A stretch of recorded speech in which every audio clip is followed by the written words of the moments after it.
Magandang umaga, ngayon po ay araw ng Lunes, November 18, 2024. Update po muli sa lagay ng panahon.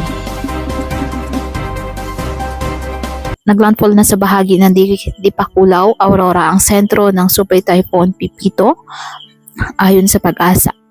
Inaasahang babaybay na ngayon ng bagyo ang landmass ng Northern Luzon, Central Luzon.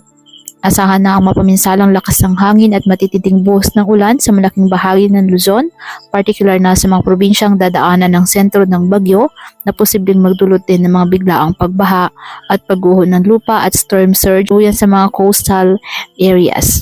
Taglay ng bagyo ang lakas ng hangin 185 km per hour at pagbugsong umaabot sa 205 km per hour.